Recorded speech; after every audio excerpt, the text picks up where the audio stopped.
it's my sense, I believe it's a collective sense, that even though these are personal stories, it's more like I'm the holder of a particular story, the things that I witnessed and saw, and it's not even really mine.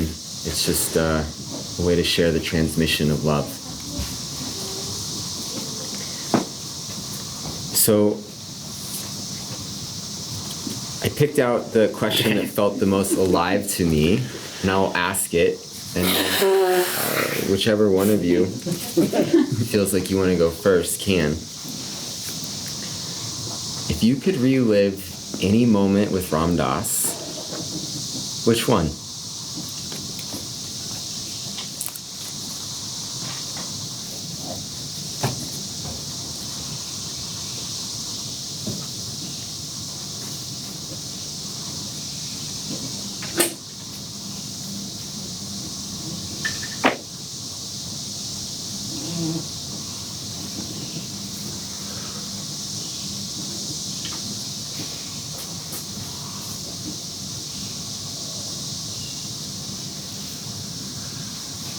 It was maybe like my first or second day at the house. It was my first shift alone.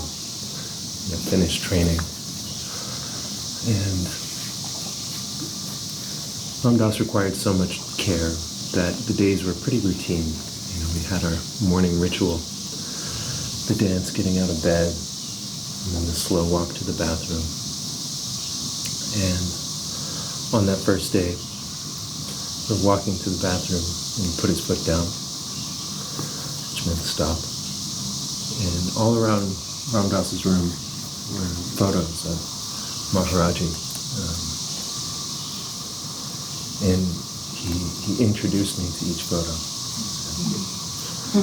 This is Maharaji as friend, and this is Maharaji as the Guru, and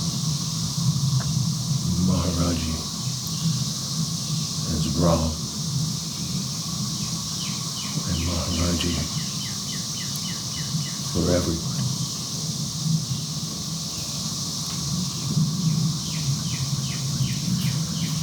And in a way, it was really meeting Ram Dass, and my first step into his world.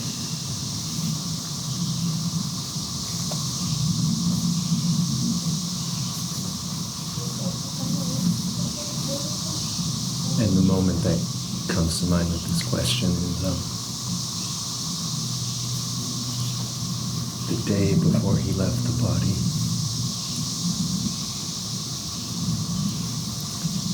Just sitting at his bedside,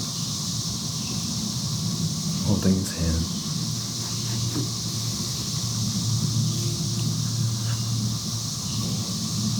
And looking at each of those photos of Maharaji.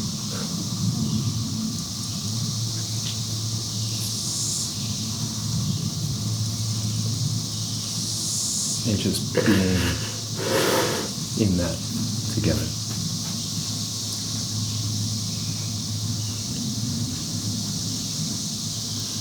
And he was fast asleep.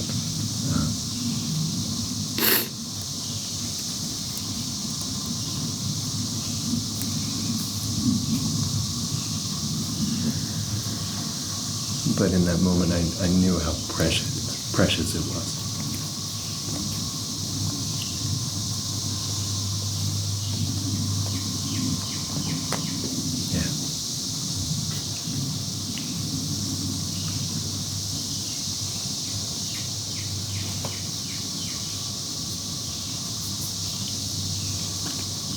Say for me, there were a number of really significant moments, but to choose like a favorite to relive would almost be like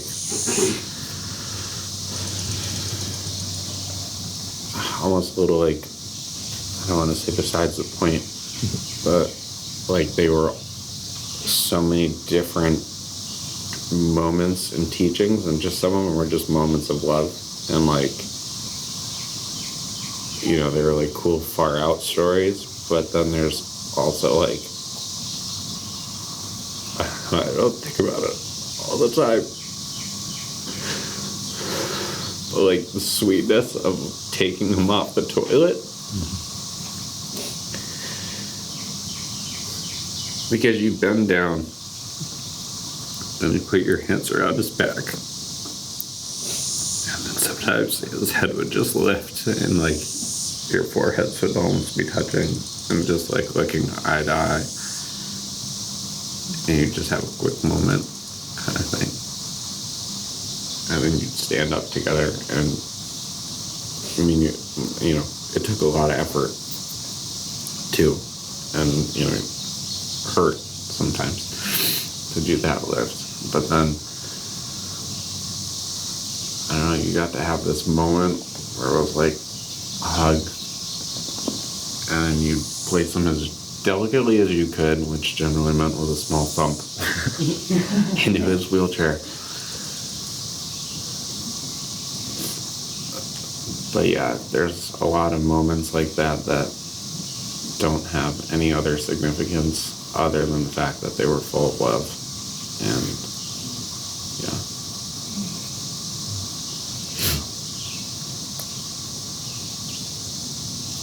I definitely have one to share, but also just a reflection. It just came to me, Pav, when you were sharing yours, was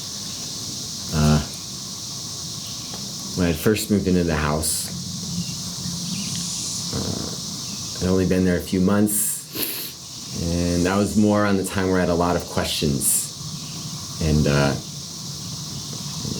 pretty quickly, it's not that I still didn't ask him things, but the relationship changed. Like, I realized I wasn't there to like get some teaching. I was there to just be with him and to be of service. In those first few months, right, I was, you know, I had a lot of curiosity about a lot of things. One of the questions I asked him is, I said, Ramdas, what does your practice, your spiritual practice, look like now? He's left this breadcrumb of his life story and teachings. I mean, you can go to recordings back from the late 60s all the way through, and you talk about all these practices he did. And I wanted to know, because here's this being I see that clearly has a depth of presence that seemed deeper than mine. And I wanted to know, what is a being like that? What does their practice look like at this last stage of their life? And there was this long pause, and he said, I just hang out with Maharaji. Later I heard him say, I just hang out with Maharaji and I love everything in the universe. But that was a big part of the transmission, like him having Maharaji on like every wall in every room in his house. Right? A picture of his guru who had died in 1973, as they say, left his body. To him, Maharaji wasn't just a living presence, but also was central to his worldview. When I first met him the first time, he said to me, you should know that no one comes in front of me unless Maharaji sent them. And that sounded very exciting and esoteric, and I didn't really know what that meant. But that was real for him. And that was one of those things that just transmitted over time, is that's now the universe I live in. I mean, I forget it all the time, but like at my core, I see everything in my life as the grace of the Guru. That's a hard teaching to convey, but Ram Dass embodied it, right? And so with all of those memories flooded to me, just hearing Pav share that story of Ram Dass feeling like it was important to introduce him to the various pictures that he had relationships with.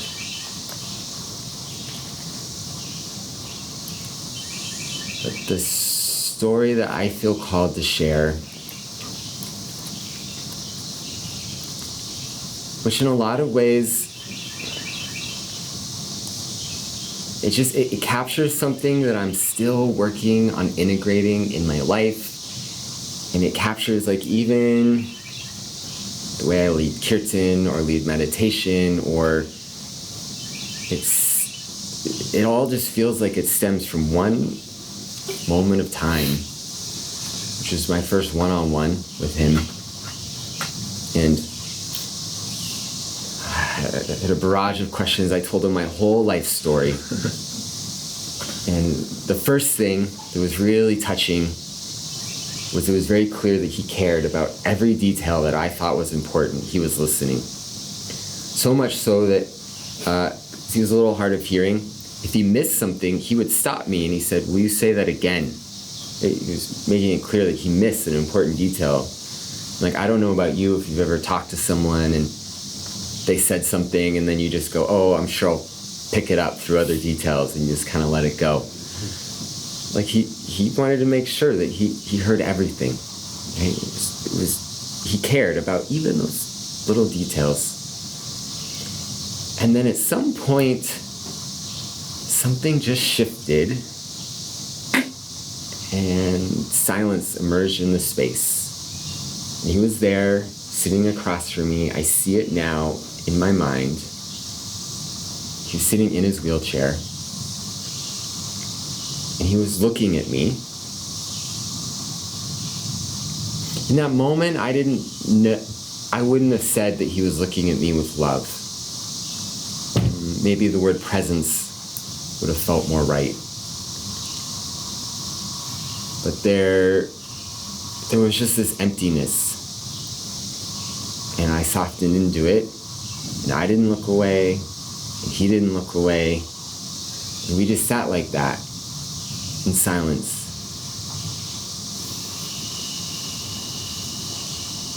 And I still can't put on words exactly what emerged in that silence, except that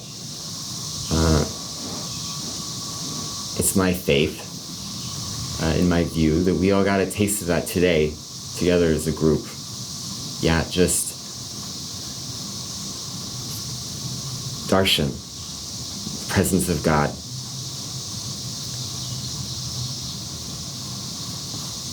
The first words he spoke out of that silence were,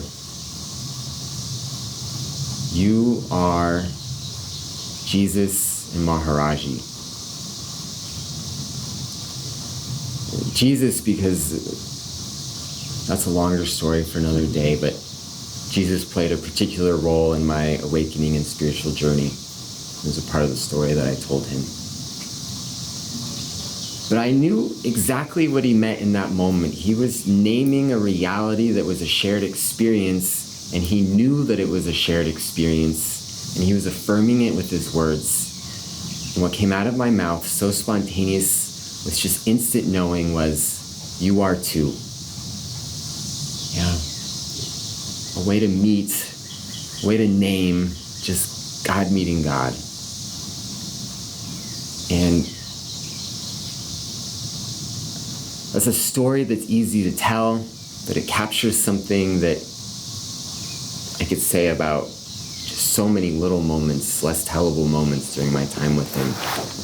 But that clear one moment, I'm still integrating. And it's ultimately what I'm most interested in. I just want to keep finding ways to keep orienting back to that presence of God, that love.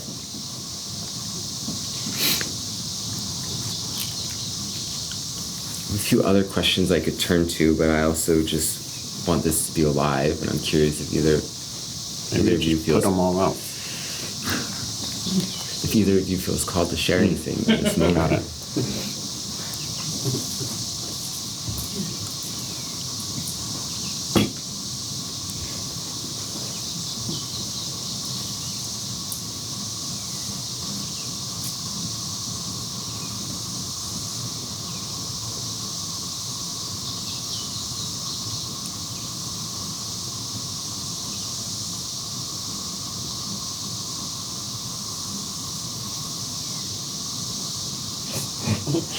We just don't know if you're good, holding on to a really good question in there.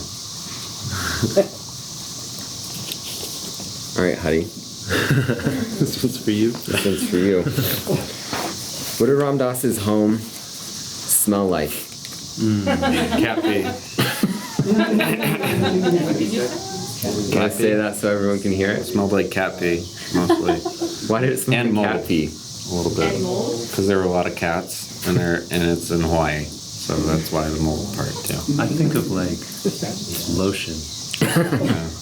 We put on so many lotions and potions, and like every surface of his bedroom was covered with a different pill jar and lotion and tincture and potion. And every night Dossie would just pump out this big Dove lotion and just slather it across it. Wouldn't rub it in. That was for us to do, thankfully. It was really spectacular. And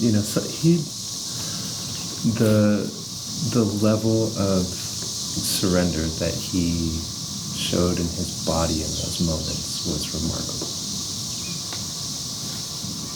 I think about how my body gets if I'm naked in front of one person. But every night he would lay on his bed, inconceivably vulnerable, can't move by himself, can't dress by himself. He'd have 6 sets of hands rubbing in lotions and massaging the toes and giving the pills and tending the wounds.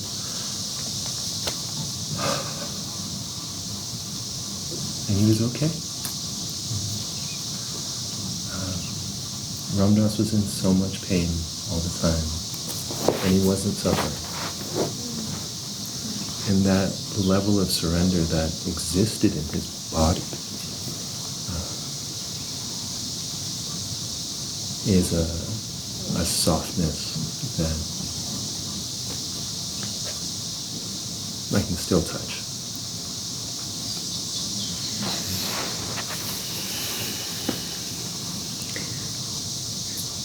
Is there any items in the home that you found surprising or fascinating?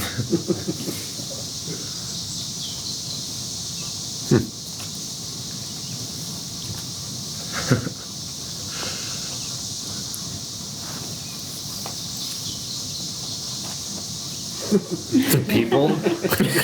Honestly? What a weird bunch of people.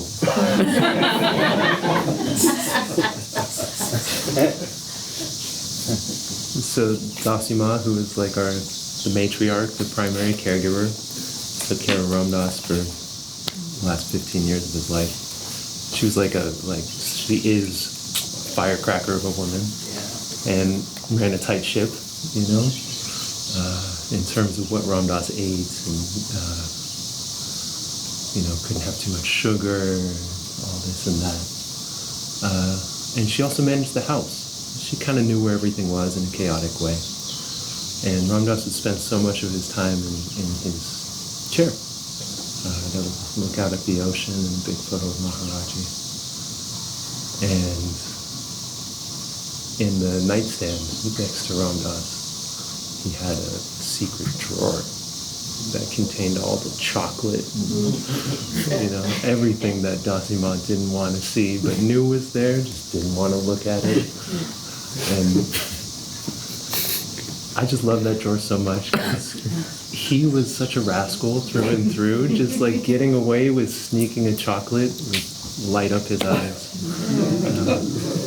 So that's an interesting piece of the house that I think of. So a funny story that just has to do with chocolate and just Ram Dass being a human. Yeah. So we finished kirtan. There's a bunch of people in the house, 50 people.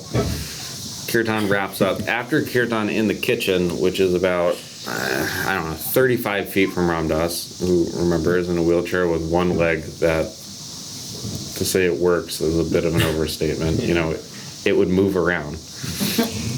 And kirtan finishes in that room are cookies and cake and chai and crackers and hummus and stuff, but really cookies is what we're talking about.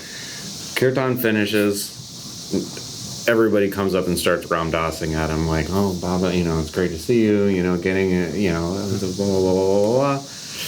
And then they would walk away, and he just started turning towards the kitchen. And that leg that barely works starts kicking as hard as it can to try to start moving the wheelchair, and the next person comes up, oh, Ramdas, like, it's so nice to see you. And giving them, then switch full attention kind of thing. Fully there, they leave, God, that foot kicked even harder. Ready to go.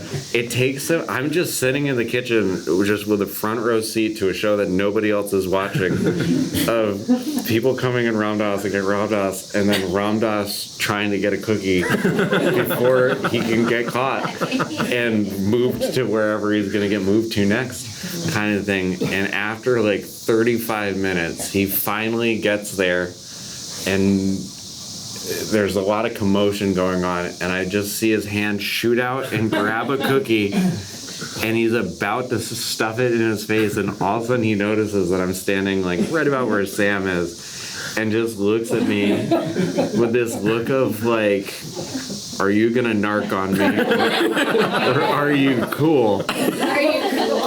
And the cookie that he was gonna eat was made by a person who was trying to look out for his health like a little bit and use xylitol instead of sugar. Now, xylitol with Ramdas was a ticking time bomb for how soon was he going to have diarrhea, which we were not going to make it to the toilet for. And I just looked at him and I just was like, this is your life. And he pops the cookie in his mouth, pops another one in his mouth, stuffs one under his chair, and kicks his wheelchair backwards. I like that story.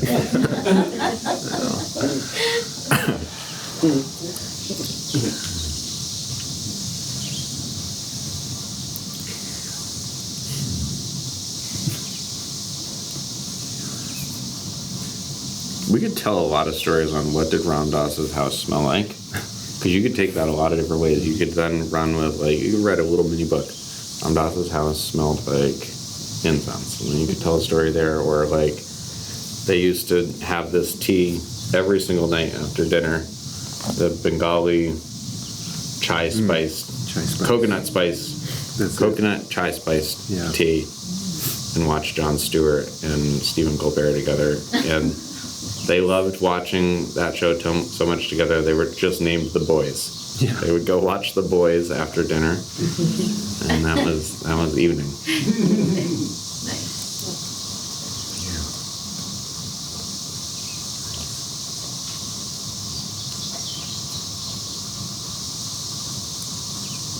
That was actually one of the items that first surprised me, because I had all sorts of ideas of, like, I don't know, what an elder spiritual teacher's house would be like and what they'd have in it, and where I was at in my life, which was just involved like letting go of everything. I was living in like a bamboo hut on Maui so I could be close to Ramdas, and to me that was like more spiritual meant you gave up even the hut, you know. And so I was so surprised that he had a TV, and I was surprised that they watched movies together every night. But being in the house, I just started to see how sweet that was. It was like during the day, Ramdas would be doing his thing, Dasima would be doing her thing, they'd go to appointments, but every night it was family meal and then watching something. And one of the things I still remember is the way that Ramdas would cry at movies. Just full, no inhibition. I mean, he just felt things so deeply. And in any given movie, he could cry multiple times and you would see it. I mean, it was so visceral. And being a young man in my early 20s at the house, that was impactful for me. Because my whole training was like, gotta hold it, no one can see me. Gotta hold this in. And that was really impactful.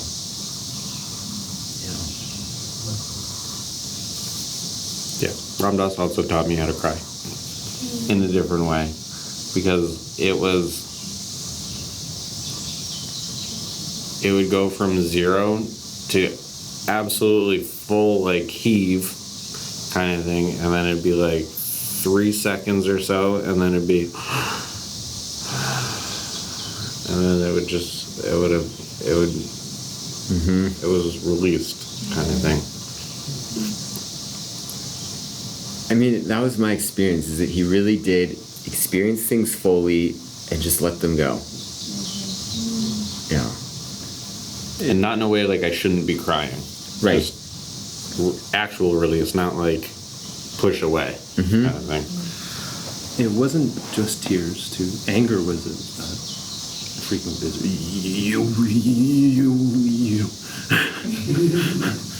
Your mind.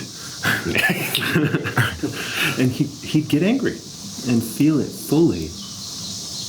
Then it was done. I'd never witnessed someone not hold on to something.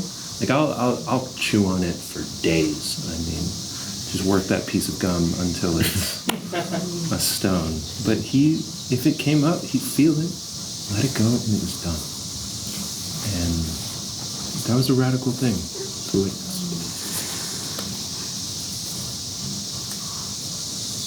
Okay.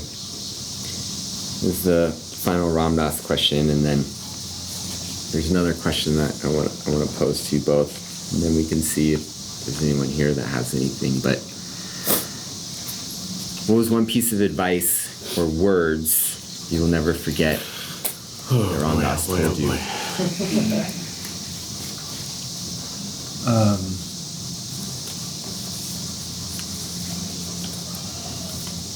Like Hari said, we do these transfers. And especially towards the end of his life, he had less physical strength to assist. So we'd be carrying all of his weight. And he was a large man. And every single one of us got injured doing that, and it hurt. And by the end, just the people that was in the house, I had to do every single one of them, and I was just in so much pain, and I just needed to get the transfers done. So I do it quickly, and it was plop. And one time he said to me, "You are being violent."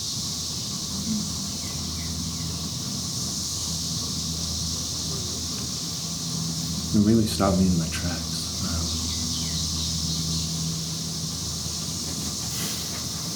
I didn't want to hurt this person. I didn't want to be violent. And in that moment, I saw how acting from pain causes violence.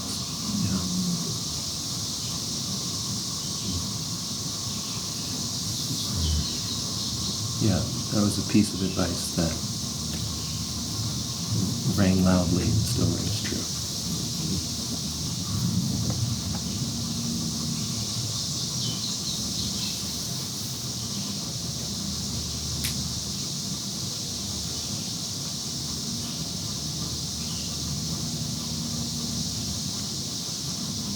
And I guess how that integrates. I think that's something, that's a gift that I'll get to hold throughout my life. And how do we care for our own pain so we can serve others? Because we can be in a role of service, and if we're in pain, we can be causing violence. So how can we tend to our own pain in a way that we're then available to offer ourselves to others?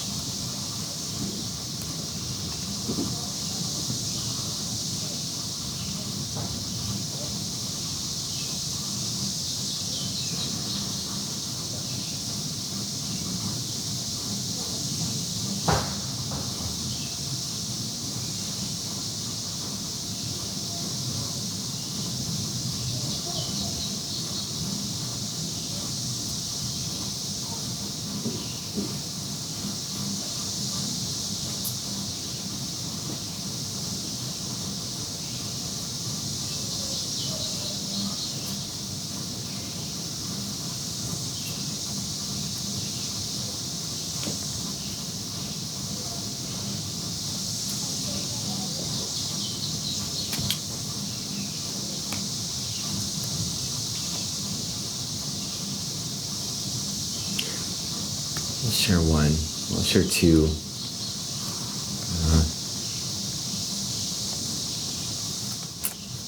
First one's just a little funny one.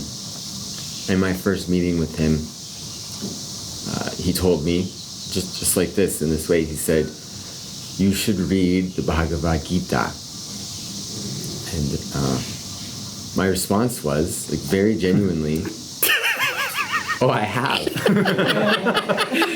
I wanted him to know I'd read it. And his response was, you should read it again.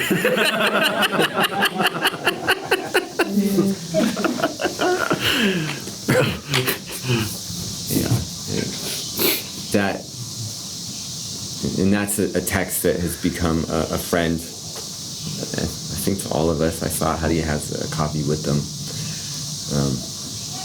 I don't read it like every day, but it's one I continually return to. It was a text that's important to him. The other phrase that comes to mind is not something that he said to me directly, but something that he said in my presence. It was a teaching he was giving. It was a talk to a group of people that are training to sit bedside with the dying, to be conscious caregivers for people who are dying. And what he said, and this, I don't think this was the first time he said it, and I know that since this moment, he'd said it many other times. The teaching's out there. But I remember the moment that I heard it. So he was giving a talk to this group, but it was over Skype, video chat. It was Skype at the time. They were based on the West Coast. And so I was in the room, sitting next to him off the side, just so that I could hear his teachings, and then also in case anything went wrong with the camera or something, I could be there to help fix it, right? He said, your job when you're sitting with a dying person is to be a loving rock so that person can push against you or pull against you, and you stay rooted in love. And I still remember the visceral sensation when I heard him say that. Every hair stood up. It was like a light bulb went off. And I said to myself, I said, that's what I want to do with my entire life. It's another moment I'm still integrating.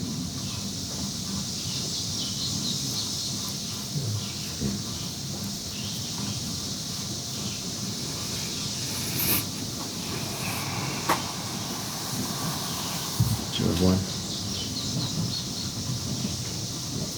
I have to.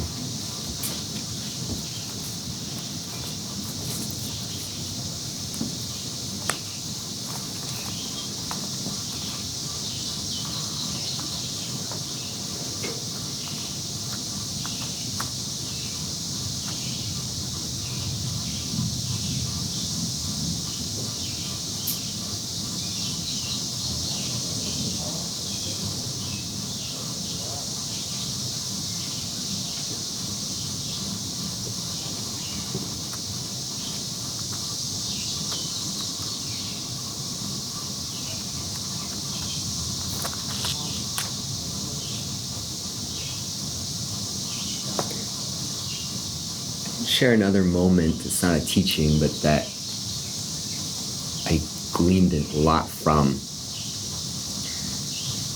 So Ram Dass with his aphasia, besides it being difficult for him to speak to the stroke, also his sense of time wasn't always that great. And there's a particular day where, so we were going to eat on the back lanai, it was the back patio. And Ram Dass's study and room was up a flight of stairs, and he had this wheelchair ramp thing he would use. So to get to the back patio, there was this wheelchair elevator. And you could hear it was loud. So I hear him going down, and it's an hour before dinner's going to start.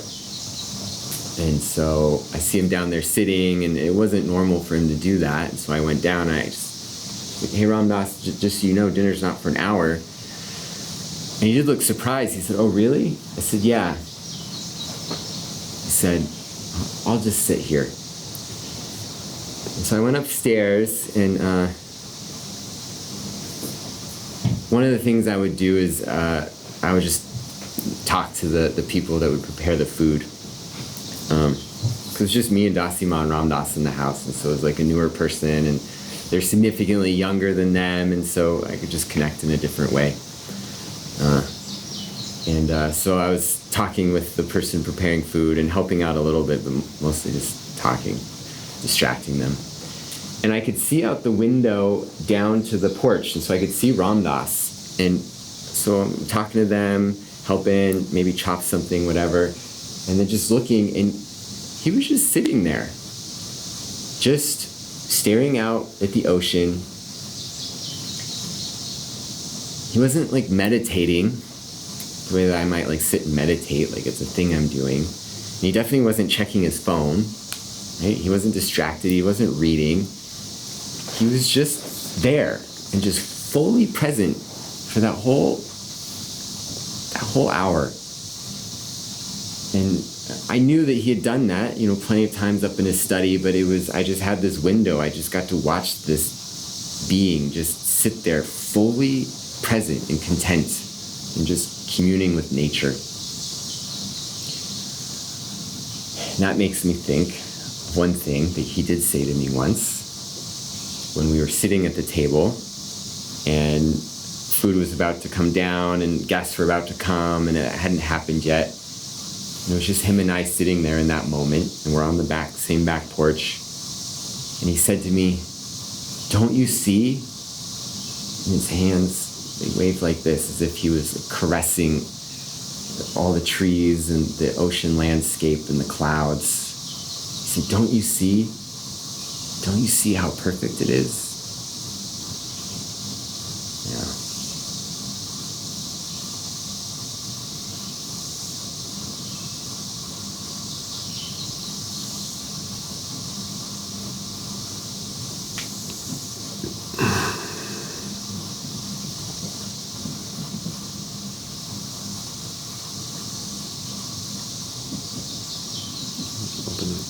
You want to open up for other thinking?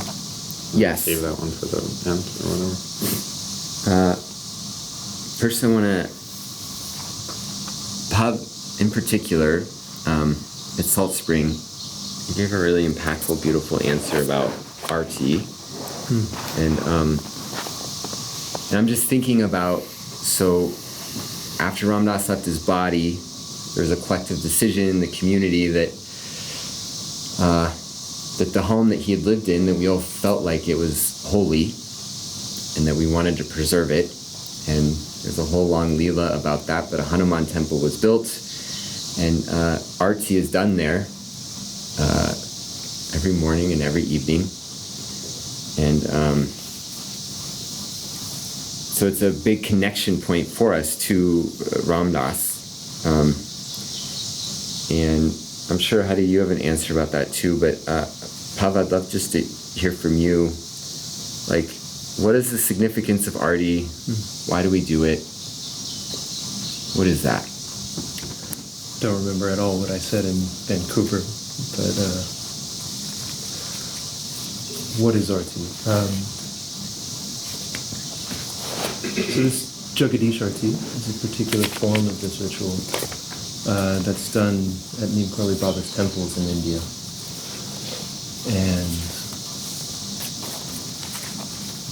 that tradition was shared with the temple in Taos. The temple in Taos shared it with the small temple in Maui, and that's how we learned this tradition. And in that way, it's like lighting one candle from another candle. Same, but different. The arti that we perform is Panchbhut Arti, offering of the 5 elements. Fire, water, earth, air, space. Yeah.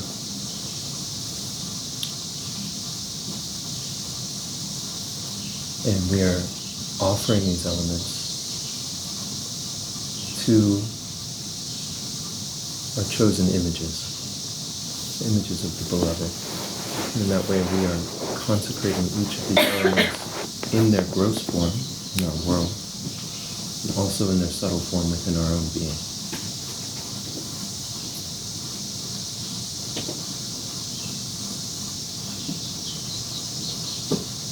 Even more specific, as we offer the bells and the incense, we are inviting not only people to come, but we're also inviting any non-material beings, ancestors, any beings floating around the space. Hey, you're welcome here.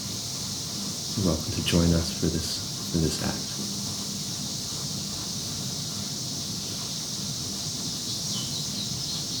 The lamp for fire, the water for the water, the cloth for space, the flower for earth, the fan for air.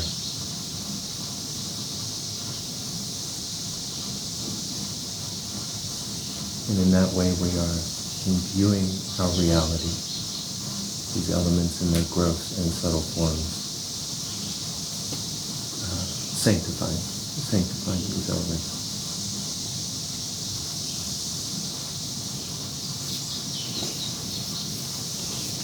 I just add in, like, one of my favorite things with any kind of, worship is that we're building relationships, and it's not like these beings need us to worship them. So it's not like we're doing it for them. We're doing it for that connection, and like they don't really need anything from us, but we establish that connection, and through making these offerings too, we're also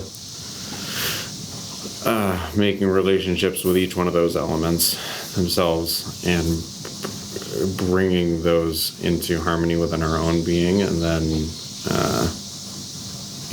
as we go out into the rest of our life, carrying some of that connection with us into our day, not to manipulate, those things, but to have a more harmonious relationship with the external and the internal, and that kind of fusion. And it's also a way to create sacred space in your day, right? Like sometimes it's easier to let a meditation go by, or job or whatever, but if you know that you've undertaken a daily arti practice, you know it's happening at night or something, or in the morning, and you're carving a time out of your life to do that. So there's also the part of just structuring yourself, and creating an altered container so that you realize that you're going into a different space. I don't know, for me it's easier to drop into than if I just sit down in meditation. It might take me a little bit to clear some of the stuff out of my mind, but when I start arti, it's foreign enough, my mind is familiar. This is foreign enough where I can realize I'm in a different spot at the moment. Yeah. I also like to think of arti as a full body prayer. So it's an innate quality of the soul to want to connect, right? That longing, that desire, that yearning to connect with something bigger, more expansive, or deeper, or more intimate. And we can call out vocally through prayer. But arti, we're using our whole body, and we're using all of our senses, right? Pav brought up all the elements that are activated.